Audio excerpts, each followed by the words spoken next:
What is up, guys? Welcome back to the channel. Guys, we're back here in Denmark. Checked out a video from the bucket list just about Copenhagen in Denmark. And somebody sent me this because there was so many different castles, palaces, and stuff like that. And y'all was telling me about a new king you just got. And we got the history tea time with Lindsay Holiday. So y'all make sure y'all check out their channel. Must be very valid because she almost has 1 million subscribers. But history of Denmark and succession of Frederik the 10th and Queen Mary. Man, the 10th. The 10th of anything, if it's in your name, man, that just shows the long history of your family name for sure. This might be, currently, because usually you hear about somebody being the 4th, the 5th, the 6th of their family name. I heard that a lot, back in time, and we got Frederik the 10th in our current time, so that's pretty cool. So we checking this out. It's a pretty lengthy one, but I'm sure it's going to be very informative, so this should be a good one. Y'all hit that subscribe button, send down those recommendations. Shout out to Denmark. Let's learn some here. Of Frederik the 10th, history of Denmark, and the succession of Frederik the 10th. On January 14th, 2024, Queen Margrethe Oh yeah, II that just of Denmark, happened. I forgot. the second longest reigning monarch in Danish. I forgot. This just happened. That's what y'all was telling me too. Like y'all just told me too, I believe. This thing a couple of months ago, nothing. The second longest reigning monarch in Danish history and the last remaining female monarch in the world, abdicated.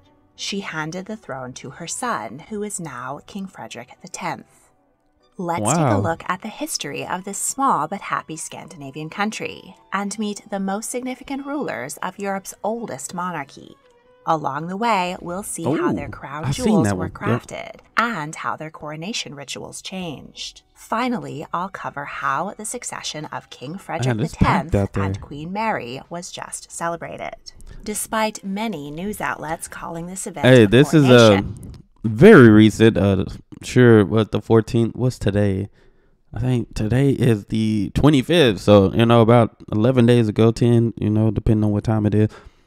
That's pretty cool. I wonder, y'all let me know if you were out there at this celebration. That's pretty interesting right there. It was actually a succession and proclamation because crowns were not ritualistically placed on anyone's head. Around 12,000 BCE, humans followed reindeer and elk across the glaciers, which covered what is now Scandinavia. As the ice melted, land and vast forests emerged. Around 3000 BCE, agriculture arrived. Scandinavian culture stretches across modern-day Denmark, Sweden, Norway, and parts of Finland. Even today, Danes, Swedes, and Norwegians can understand each other's languages. Because Denmark is the furthest south, it has a more favorable climate and better farm yields. Though it is smaller by area than Norway and Sweden, it can support a larger, more dense population. Additionally, its connection to mainland Europe facilitated trade. Though the Roman army didn't march so far north, Danes traded with the vast empire. Thus, in its early history, Denmark was wealthier than its Scandinavian neighbors. Abundant trees and coastline meant Scandinavians developed a talent for shipbuilding. In the late 700s, they took to the sea to go Viking, which is a verb. And I've seen, I believe it might have been a museum in either Sweden or Denmark, where they have these ships too. Those things are, you wouldn't believe they were so long ago. And I know some of them are replicas, I believe, but I think one of those museums has the real thing, I believe. And man, that thing, they was really, they had some great craftsmen back in the day. Not an ethnicity. Most engaged in legitimate trade, but in times of famine, they resorted to raiding and piracy. In 793, Norwegian Vikings attacked the English monastery island of Lindisfarne. They slaughtered the monks Ooh. and carried their gold and jewel-encrusted holy I seen this relics happen in the movie, and many the show now Viking enslaved too. novices back They were home. demonstrating it. Monasteries were easy targets. They were full of wealth and poorly defended, as Christians believed that no one would dare attack a holy site. But the Norse had no reverence for the Christian god. Their own gods, Odin the Allfather, Thor, Loki, Freya, and many others, helped them make sense of the world. Their belief that the only path to the afterlife in Valhalla was to die in battle made them fearless warriors. They occasionally made animal and human sacrifices to appease the gods. Many victims in Denmark were thrown into bogs. Yeah, I watched the show Viking, and everything they pretty much said they demonstrated in the show. That's how I started. I was doing reactions to that show, but I started getting copyright strikes. That's why I didn't. But I've watched it, and I liked it. I liked it a lot. They were well preserved. Very good show. These bodies give us some of the best thrown into bogs. Sacrifices to appease the gods. Sacrifices. Many victims in Denmark were thrown into bogs, where they were well preserved. These bodies give us some of the best archaeological evidence of the Viking Age. Wow. Most Scandinavians were not violent seafarers. They were farmers, fishermen, and craftsmen. They had an advanced and complex culture with laws, art, and architecture, and a written alphabet called runes. Because women were in charge of the vital food supply, they had more social prominence and rights than other women in Europe, and they could go Viking as shield maidens. All this trading and raiding brought great wealth back to Scandinavia, which led to social stratification and the emergence of local kings. A Danish king named Godfrid went to war with Charlemagne in 1804. The mighty Holy Roman Emperor took Godfrid's sister as a concubine as part of a peace treaty. In 866, Ivar the Boneless of Denmark. I know what a concubine is because I was watching the show, and they asked this dude girlfriend if she wanted to be his concubine, and of course she'll say, yeah, oh my god, yeah. And I believe it's like when they have multiple wives or something like that, you basically just being that person's wife, and they had multiple wives or something. Peace treaty. I don't know the full definition. In 866, Ivar the Boneless of Denmark led the Great Heathen Army in a conquest of the northern half of modern-day England, which was renamed Danelaw. They subjugated all the Anglo-Saxon kings, except for Alfred the Great of Wessex. Danelaw dominated the area for 90 years and saw mass migration of Scandinavians. But in 953, Alfred's son and daughter defeated Viking king Eric Bloodaxe, and Danelaw fell. The Norse still controlled many other nearby lands. In 885, a Viking named Rollo laid siege to Paris. King Charles the Simple paid him off with a massive bribe, and in exchange for a promise to defend Paris from other Vikings, he granted him a duchy in northern France, which was renamed Normandy after the Northmen. In 917, Vikings founded the city of Dublin, Ireland. Other Vikings settled the uninhabited Faroe Islands, Iceland, and Greenland. They were the first Europeans to land in North America, where they set up a short-lived colony, probably in what is modern-day Newfoundland. Semi-legendary warrior king Ragnar Lodbrok, whom you may know as the main character from the 2013. Yeah, that's what I'm saying. That was a good series. This was a great series, especially at the time when I was learning a little bit more Viking history and stuff. I thought it was really good.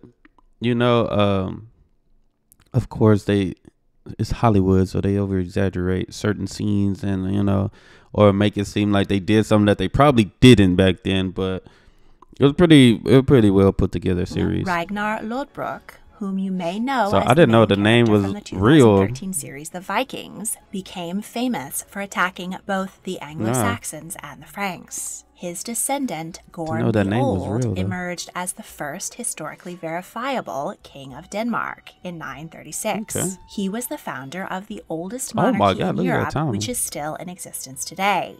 Gorm's wife, Queen Thora, strengthened the southern wall, which protected Denmark from the Saxons. When she died, Gorm built for her one of the first Yelling Stones, a massive memorial runestone which commemorates Thora as Denmark's salvation. Their son, Harald Bluetooth, expanded the kingdom Bluetooth, I heard of Bluetooth. Sweden. When the king of Norway was assassinated, Harald claimed his vacant throne. Christian missionaries came to his court, and one carried a great weight of red-hot iron without being burnt. Ooh. Impressed by the power of the Christian God, the king was baptized and introduced Christianity in 965. At first, most Danes refused to abandon Odin. Harald's name, Bluetooth, probably came from him having a front tooth that was rotten and appeared blue. In 1997, the technology used to connect electronic devices wirelessly was named Bluetooth after Harald because he united Norway and parts of Sweden. The symbol on your phone comes from the runes for his initials. No way. What in the world? HB. Wow. Okay, I see it. I see it. Wow. I never would have thought. Because I heard the name Bluetooth, but I wouldn't have thought that, oh, it's named after, you know, what we're using now. And probably learned it or heard the name in one of the videos where they went into the museums or something like that. But that makes sense. Sweden. That's pretty cool. The symbol on your phone comes from the runes for his initials. Yeah, let me make sure that's son, Sven Forkbeard, rebelled and sent his father into exile. When he learned that King Ethelred the Unready of England had massacred one of the remaining Viking settlements in England, Sven went on a revenge campaign. He forced Ethelred into exile and became King of England himself. 5 weeks into his rule, Sven died suddenly. He either fell from his horse or was murdered. His embalmed body was sent back to Denmark for burial. He left Denmark to his son, Harald II, and England to his son, Canute. The English drove Canute out I heard that name too. Ethelred. Harald died, and Canute became King of Denmark. Dang, he returned to England and defeated Ethelred's son, Edmund. Thus, Canute the Great united Denmark, Norway, and England in the North Sea Empire. Legend claims that Canute was so arrogant he stood on the beach and tried to command the waves to obey him. However, he was in fact a wise and just ruler. He married Ethelred's widow, the formidable Emma of Normandy. She promoted her own son, Harthacnut, and spread rumors that Canute's son from his first marriage, Harald Harfoot, was actually sired by a cobbler. Thus, Harthacnut was named heir over his brother. When Canute died, Harthacnut was in Denmark, and he claimed that throne, but Harald claimed England. However, he died at 24, and when Harthacnut arrived in England to claim the throne, he had his brother's corpse exhumed, publicly beheaded, and thrown in the Thames. Oh my goodness. Harthacnut struggled to maintain his many crowns. Magnus I took control of Norway. At 24, Harthacnut got drunk at a wedding. Just as he stood to toast the bride, he collapsed in convulsions and died, officially of a stroke, though poison was obviously suspected. I would think a stroke at 20, well, no, you know, depending on people's conditions. I've heard people have strokes early ages and stuff. But at that type of, it might have been poison. Died, officially of a stroke, though poison was obviously suspected. With his death, both the House of Gorm and the Danish rule of England came to an end. Anglo-Saxon King Edward the Confessor. Now, I don't know if y'all still hear those same names around. And I was just telling my mom, I'm like, man, you know, your family name lives on, you know, especially as a male, you reproduce, we were able to reproduce, you know, and usually carry that last name. And, you know, people do it different. You know, there's some women that keep their last name, the man get their last name or whatever like that. But I was just like, man, just think about all the names ever existed. There's some that don't exist no more. They're probably very popular back then or probably well known back then, and you don't hear them at all here today. So just, I think about, I don't know why I think about those things like man, there's probably a last name that was so popular back then and probably don't exist today. Confessor took over England after his death in 1066 and King Gorm and the Danish. But man, the House of Gorm after from 936 to that looked like 1076, so Pretty good time still. Rule of Pretty good England timestamp came to right an there. end. Anglo-Saxon King Edward the Confessor took over England. After his death in 1066, William, Duke of Normandy, a descendant of the Viking Rollo, conquered England. Rollo. King Magnus the Good of Norway briefly conquered Denmark. He tried to reunite Canut's North Sea Empire, but failed. Upon his death, he left Denmark to his frenemy, Sven II, the son of Sven I's daughter, Estrid. Sven II re-established royal authority in Denmark. He promoted Christianity, which cemented his control and allowed him to forge an alliance with the Holy Roman Empire. Originally, the Danish monarchy was elective. Usually the king's eldest son was chosen, but in the brutal Middle Ages, kings often died young while their sons were still in the cradle. The people needed a strong adult leader, so the king's brother was a good alternative. But this opened the door for civil war. Sven had at least 20 illegitimate children, and 5 of his sons took their turn as king. 20? The most significant was... Oh my God, that's a cause for disaster right there.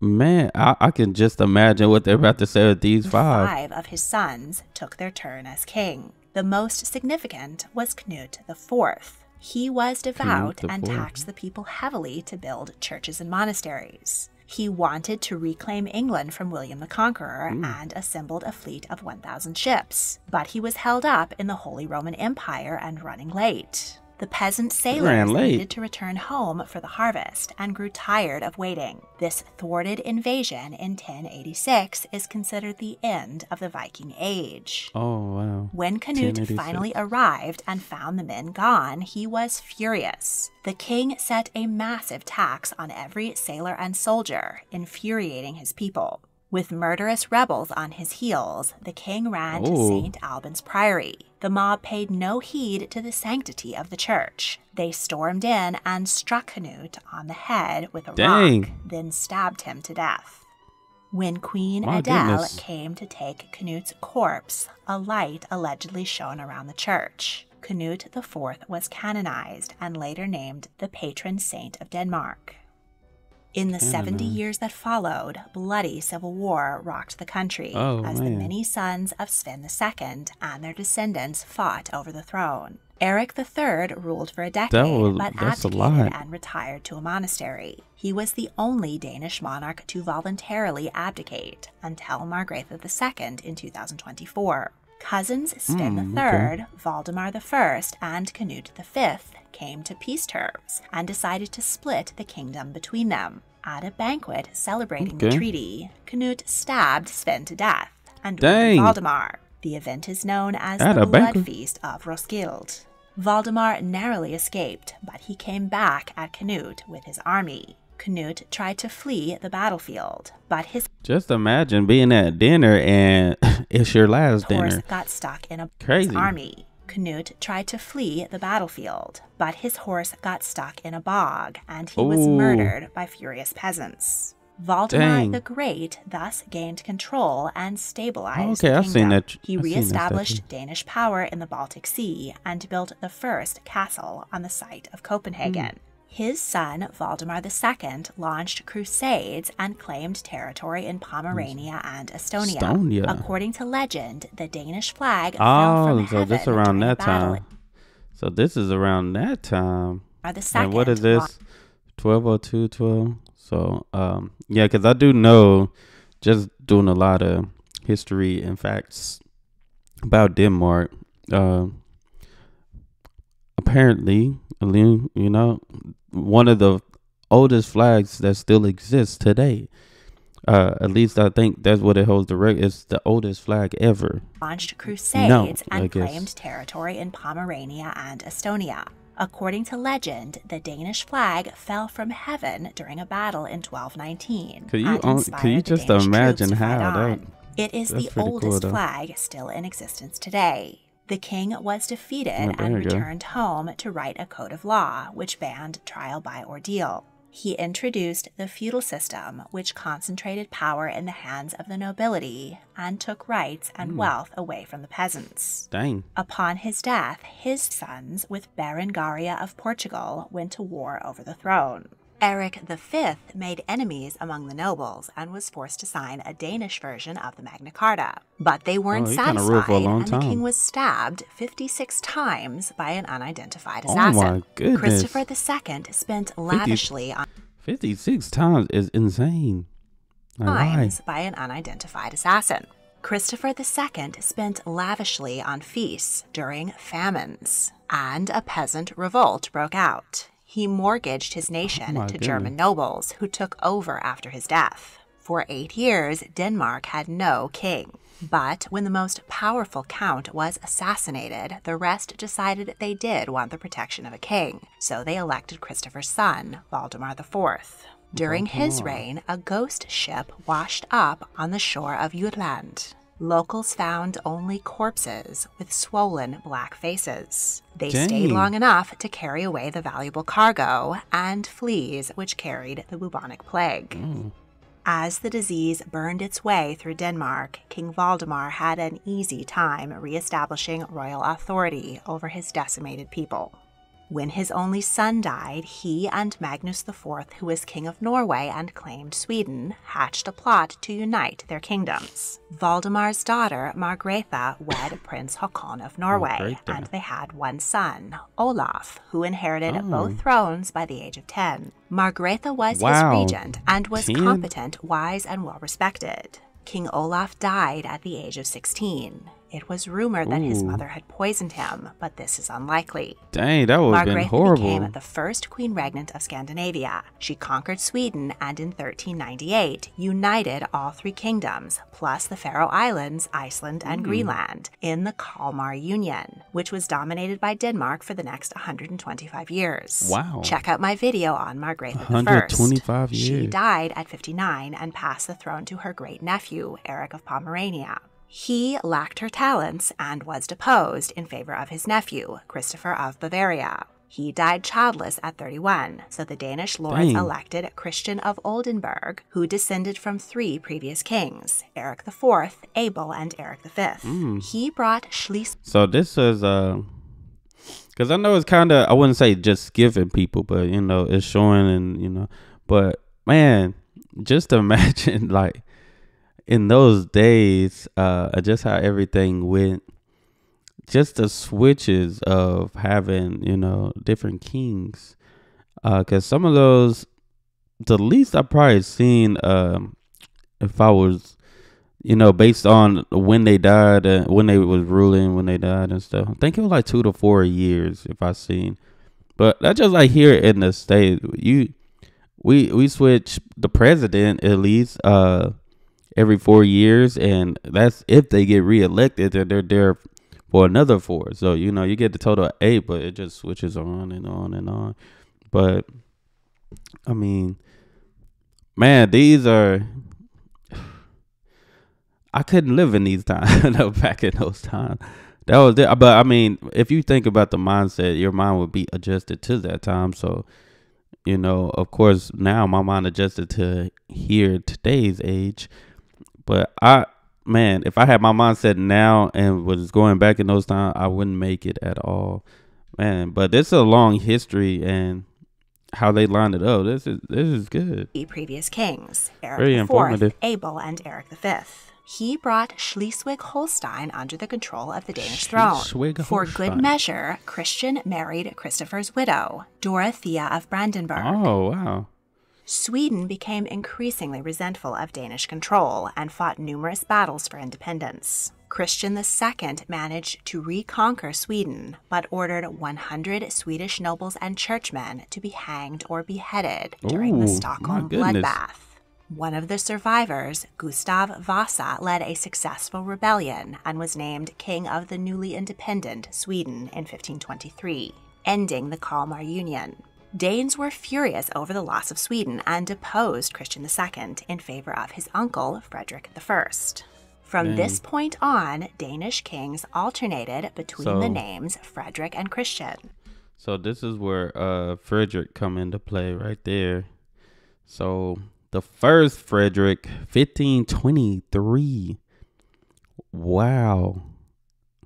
That's a long time. Like you said, from Frederick to Christian. Yeah, Frederick the Christian. That's a long time. So you got Frederick the 10th, but Frederick the First, 1523.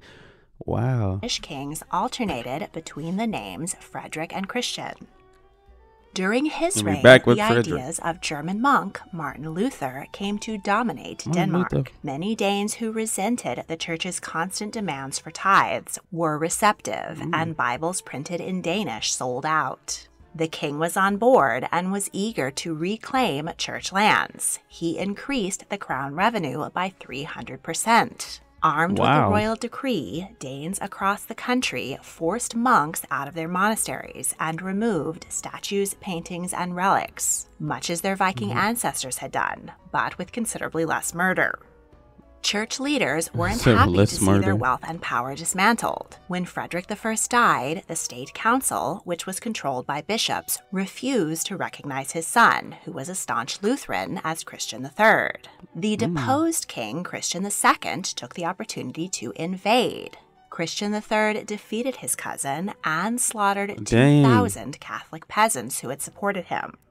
He instituted Lutheranism as the state religion. Denmark's Catholic bishops were imprisoned and only released if they converted and got married. Christian III's Sword of State from 1551 is the oldest piece in the Danish regalia. Okay, and I've seen that. I know they got one of the museums or somewhere that I've seen on the bucket list video. So I've seen that sword. Man, that is, wow. Sword of State from 1551 is the oldest piece in the Danish regalia today. Dang. Frederik II and Erik XIV of Sweden competed in a Cold War to see who could trace their lineage back further and build the most impressive castle. Frederik was renowned for his elaborate festivals and entertainments, and for having a rare happy marriage to Sophie of Mecklenburg. Their son, Christian IV, came to the throne as an ambitious 19-year-old. During his reign, Denmark grew rich by taxing grain shipped from the Baltic to the Netherlands via the Øresund Sound. In 1595, he commissioned an ornate gold, diamond, and pearl crown, which is one of the 3 crowns in the Danish regalia today. Christian is considered second only to Elizabeth of England as a royal Renaissance patron of the arts. His court was filled with artists and writers. His sister, Anne, married Elizabeth's heir, James I and VI, and the 2 courts maintained close ties. The king got involved in the 30 Years' War between Catholic and Protestant nations. The conflict devastated the Danish economy. Sweden performed much better, and with the help of the Netherlands, they invaded Denmark. Christian was forced to cede land to Sweden and stop taxing Dutch ships. Nevertheless, Christian IV is considered one of the greatest Danish kings. During his 59-year reign, the longest in the nation's history, he undertook numerous building projects and established cities in his own name.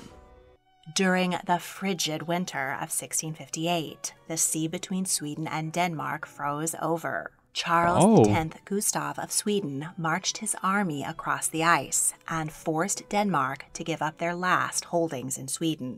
Following this disaster, Frederick III convinced his nobles that the nation needed a stronger central authority, namely him. He dismantled the old election system and made Denmark an absolute monarchy. In centuries past, once a king was elected, he would be proclaimed by his people, and a crown would be placed upon his head. But under absolutism, the monarch claimed authority directly from God. The coronation was done away with, and Christian V and his successors were instead anointed with holy oil. To enhance his prestige, he commissioned a magnificent gilded coronation chair. He claimed it was carved from unicorn horn, though it was actually made from narwhal tusks. The throne is flanked by life-sized silver lions, symbolic of the king's dominion over Denmark and Nice. Norway.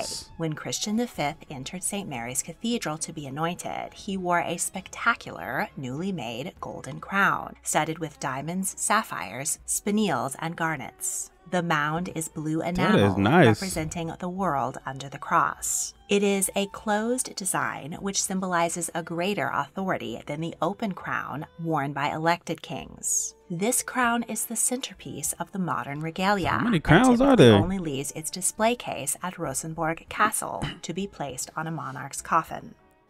Christian V's younger brother, Prince George, wed Queen Anne of England. Christian VI Queen, Sophie Magdalena of Brandenburg-Kulmbach, was anointed with her husband and wore a new crown designed as a daintier version of the king's crown. It is the third crown in the modern regalia.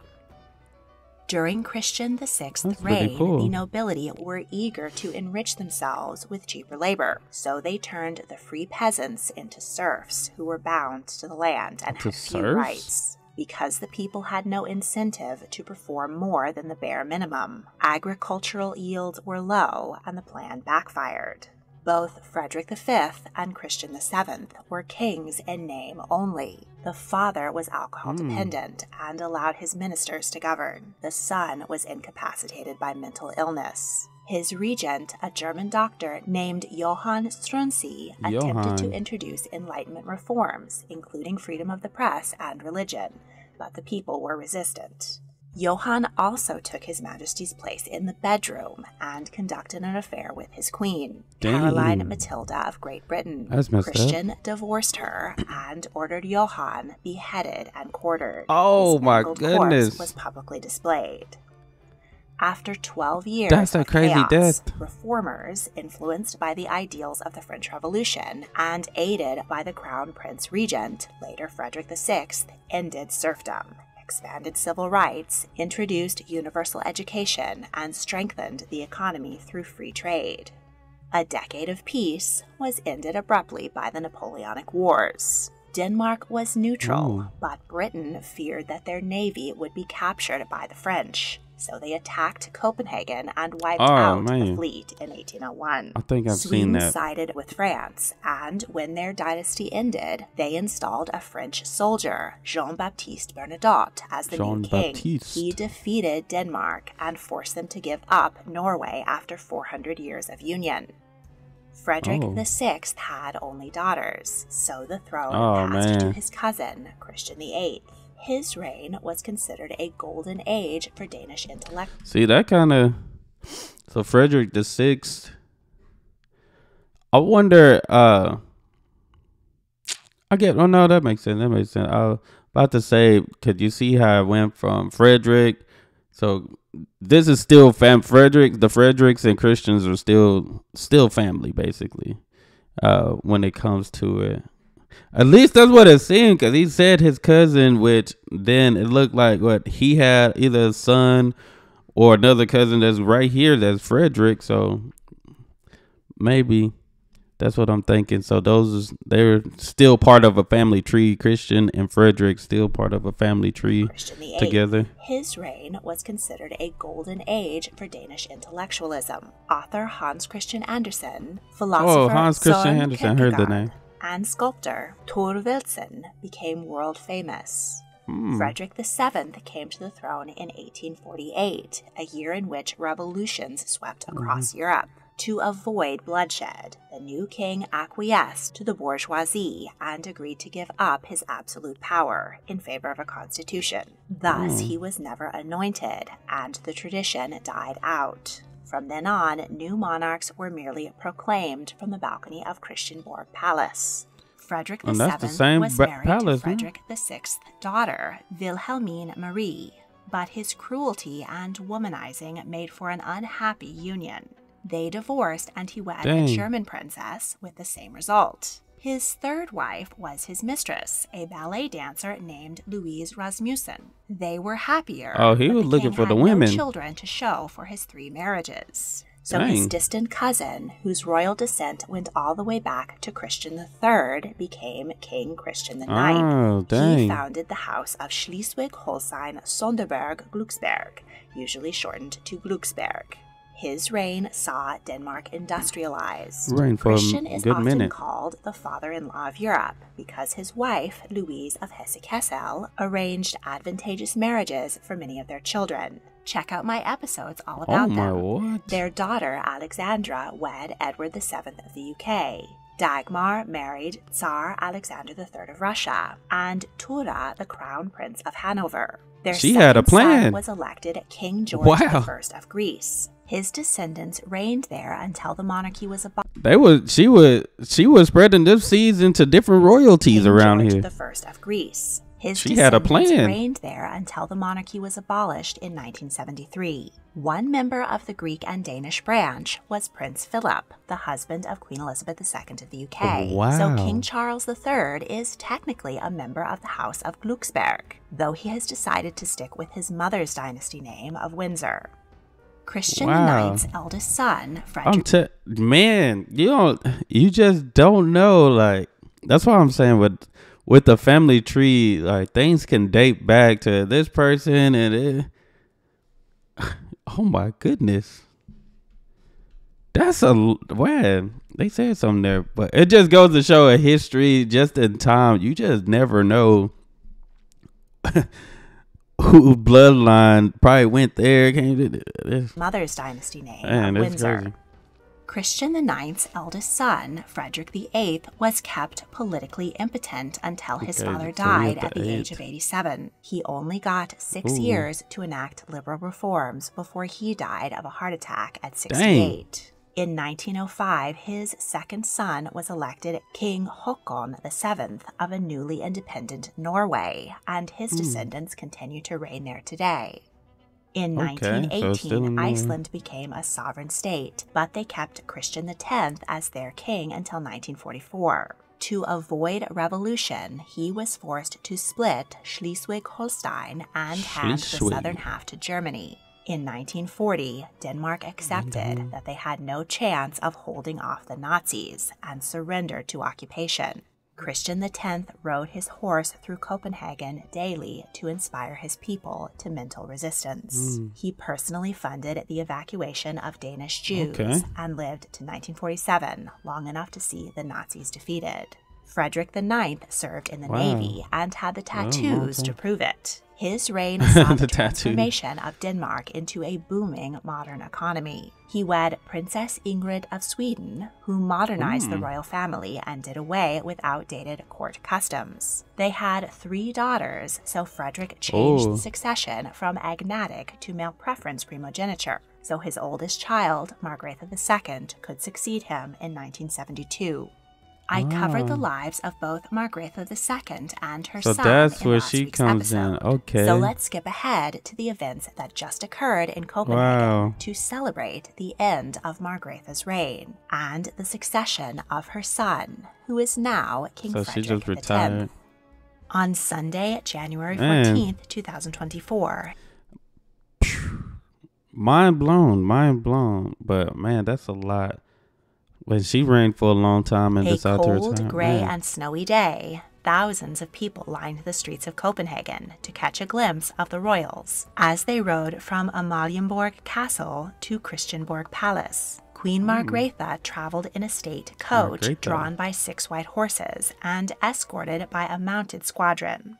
Other royals arrived in a vintage Rolls-Royce. At 2 p.m., during a meeting of the Council of State, the Queen signed her declaration of abdication. The moment her pen left the parchment, her son automatically became King Frederik X. Margrethe offered the top chair to the new monarch, and her grandson, Christian, moved up to the crown prince's seat. Then the former queen poignantly left the room and took the rolls back to Amalienborg. The new king and queen consort held a reception for invited guests. At 3 p.m., King Frederik and Prime Minister Mette Frederiksen stepped onto the balcony of Christianborg Palace to a massive cheering crowd. Mette officially proclaimed the new king, Frederik X, to his people. and she led them in a round of hurrahs. Then the visibly emotional king gave a speech Yeah, I in would have which cried. he praised his mother and asked for the help of his beloved wife, family, and his people in Yeah, I would have cried. Even as a mother, reigning so long, and you actually got to see and hand it over to your son. You know, because I mean, just from history times, somebody either got killed or died a sudden death of just for those natural causes, of health or something like that. But she got to pass it down to her son. becoming the king You of got to see it. tomorrow.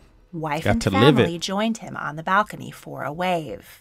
Down under, there was plenty of enthusiasm for Mary, Okay. Europe's first Australian-born queen.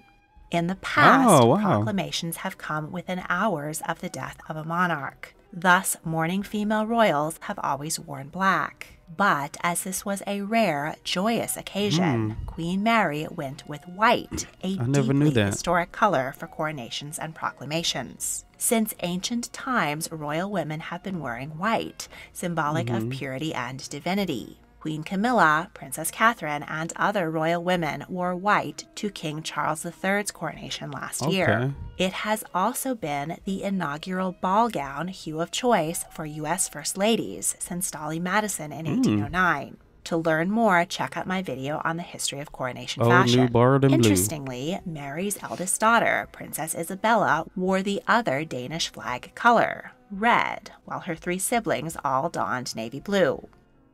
The smiling royal Wow, family that's came nice. out for an encore wave to the crowd. Then the new king and queen returned to Amalienborg Palace in the horse-drawn carriage. The historic day Wow. ended with a fireworks display that happened in all Tivoli day. Gardens All to day event. celebrate King Frederik X and Queen Mary.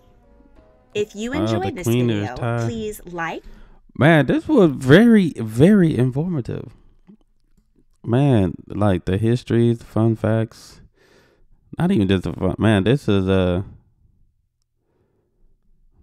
amazing. This was amazing. Y'all said the new king, is a good guy too. So,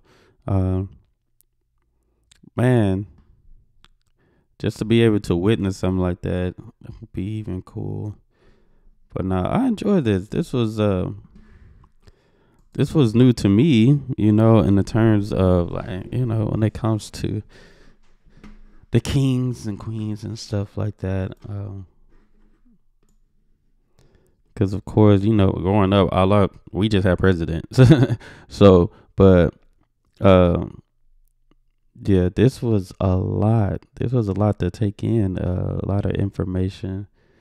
But yeah, Denmark, definitely enjoyed the history. Definitely enjoyed the whole country. But yeah, let me know if you got to go out and be a part of this and witness the new king. But man, that family tree, that timeline, man, it's just, at this point, you never know who got a little bit of blood from here to there, so because the family, I always believe family trees run very, very deeper than we may ever know. But this was good. I enjoyed this. Hope y'all did as well. Thank you guys for the recommendation, because this was very informative. I feel like I learned a lot. Learned a whole lot. I heard some familiar names, seen some familiar things as well. But shout out to History Tea Time with Lindsay Holiday. Somebody, when y'all sent me this, y'all sent it to me fresh. So, of course, I waited a couple of days to go ahead and check it out and stuff like that. But I'm glad I did. It was lengthy, but worth it. I'm glad I really did. But that's all I have. Hit that subscribe button, and y'all be blessed, be the best, and be you. I'm out.